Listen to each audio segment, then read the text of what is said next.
Hey, what is going on, my little troglodyte DeFi degens? Today, I'm going to be showing you how you can turn your farm positions in Sparkswap into an infinite pulse printer without ever having to sell a single Spark.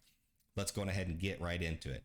So we're going to start out with the farm, and I personally believe that to use this strategy, you need a good farm position, whether that's $500, $1,000, $2,000. It's really up to your risk profile and how you would like to play the game. Obviously, just like with any investment, the more the better for you. You're going to be able to supercharge how this process works. But I totally understand some people only have $100 to work with, and that's totally fine. Everybody is in a different position in life and in a different position whenever it comes to finances. So I do say that you want a good solid position though, because you need this spark to constantly feed your sparkler. And what do I mean by that? Well, whenever you're staking in the sparkler, you earn Spark PLS LP. So by using your Spark without selling it, you can earn this LP and then earn on top of your earnings. Or you can split that LP, which I will show you how to do, and you could put the Spark back into the sparkler and then keep the pulse. Or this is getting into the weeds a little bit, and I'll show you guys how to do all of this, but you could split your LP, redeposit your Spark, and then take your pulse and sell it for any one of these other farms and build multiple farm positions with exposure to various assets. If you're a really safe investor or very safe crypto user, you're going to look at maybe SDI with no impermanent loss, or any one of these other assets that is paired to another stablecoin. So for instance, you may start to build a position here or here. So let's go on ahead and get into the nitty gritty. After you've created your farm position, you're going to start earning Spark. From there, you're going to claim your Spark and deposit it into the sparkler. And I should say as well, it is better to wait for a larger amount of Spark to be earned, because whenever you deposit into the sparkler, the more stakes you have, the higher the increase of gas is whenever you make the harvest call. So it is actually more economically efficient to have less stakes with more Spark in them, rather than the inverse of more stakes with less Spark. So if you're looking to be super capital efficient, keep that in mind. If it's not a worry, you do whatever the hell you want to, So we'll come over to the sparkler after we've claimed our Spark here. And then you will just simply click on stake. Of course, you're just interacting with this protocol like normal. Now, I do not have any Spark in this wallet, unfortunately.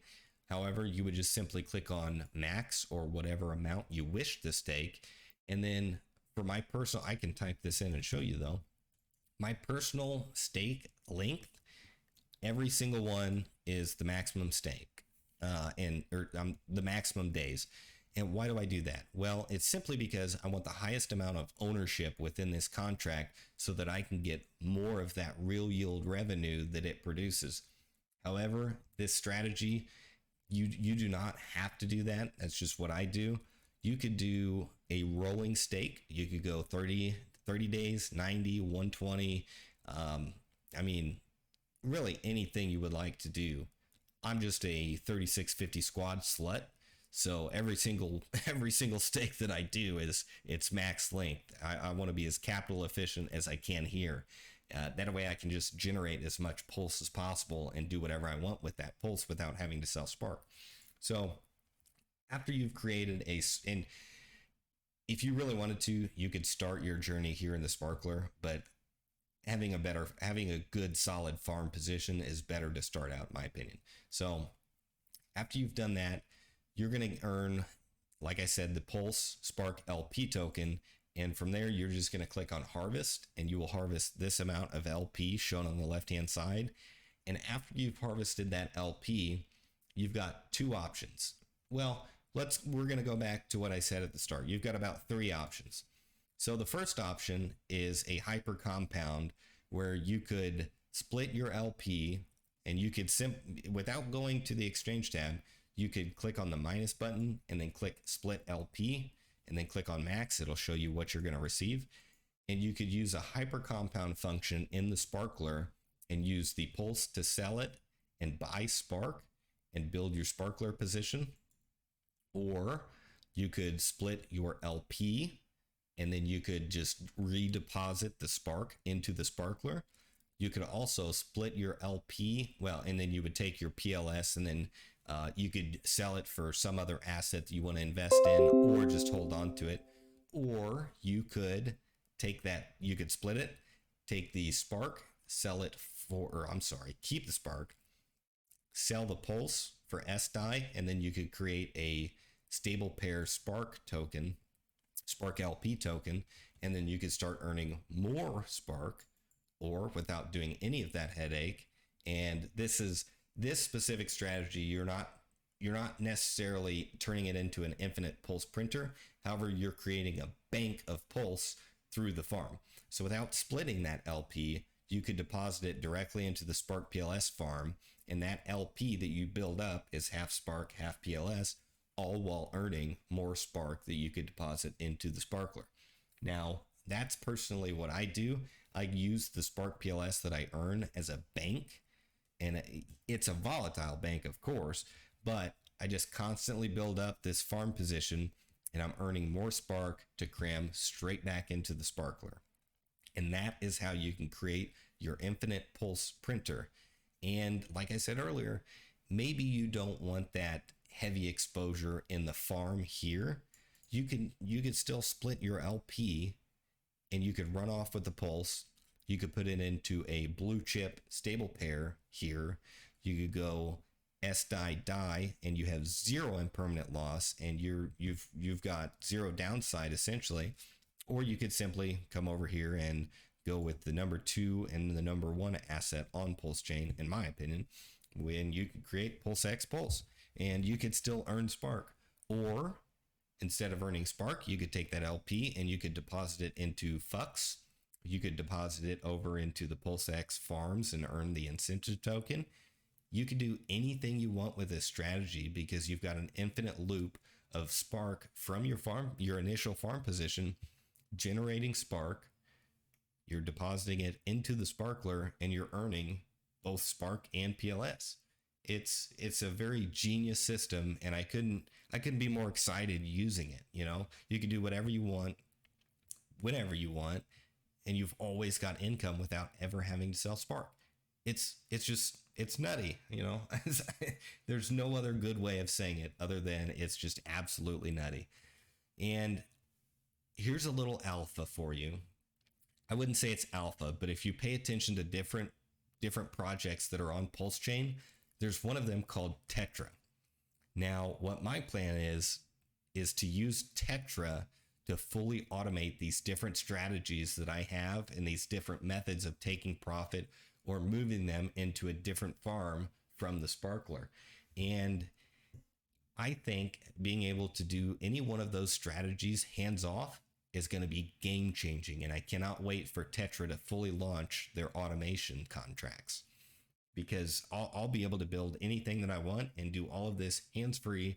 I can go to sleep at night knowing my funds are safe, both in Tetra as well as here on Sparkswap. Every single night I go to sleep, I sleep like a little baby because I know my farm positions are not going to go to zero, and I know that the Sparkler position's not going to go to zero. My funds are safe out here. So this is a very, very good way to create what is, as the docs call it, an infinite money generator.